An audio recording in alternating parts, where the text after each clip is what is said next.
এবারে যদি আমাকে রান্না করতে হয়নি কোনো কিছু, শ্বশুরবাড়িতে আসছি, দেখেন কত আইটেম। আবার ওই ঘরে আমার দাওয়া, আমি কত খাবো আজকে? না না না, থাক, লাগবে না।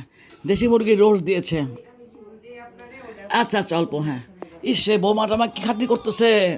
থাক থাক থাক, থ্যাংক ইউ, আর লাগবে না, ওরা সবাই খাবে। আমার ভাস্তি লিটন, কি লিটন লিটন, না না, আর লাগবে না, না না না, তো খাবো। সর্বনাশ, আমি দুইটা বলে দেশি মুরগির, দেখছেন, দুইটা করে।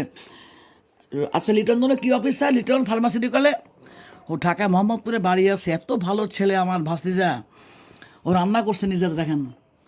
লিটন হল ফার্মাসিউটিক্যালে কী অফিসার একটা, ঢাকায় ফ্ল্যাট কিনছে, গ্রামে ফ্ল্যাট করছে কয়েকটা, খুবই পরেশগার, দান খয়রাত জাকাত রান্না করছে। কাকিমা, রান্না কেমন হয়েছে? আমি এত রোজ কীভাবে খাবো? আমাকে এরকম আপ্যায়নের বাড়িতে কেউ করে না। এই দেখেন, আমার ঘরে আমি যেতেই পারতেছি না ঈদের দিন। ওই যে আমার ঘর পাশেরটা, আবার ওই ঘরে আমার দাওয়াত দিছে রিয়াদ। আল্লাহ, বললাম না, মানুষের খাওয়াতে দিতে মন লাগে না, টাকা হলে খাওয়ায়। রান্নাটা যা ভালো হয়েছে বাবা, আমি দুইটা রোজ কীভাবে খাবো?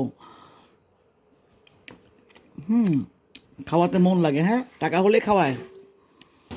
আচ্ছা, খুব ভালো লাগছে। রান্না করলাম না বাসায়, রাগ করে মেয়ের রান্নাও খাই নাই। আচ্ছা, খোদা হাফেজ, ঈদ মোবারক।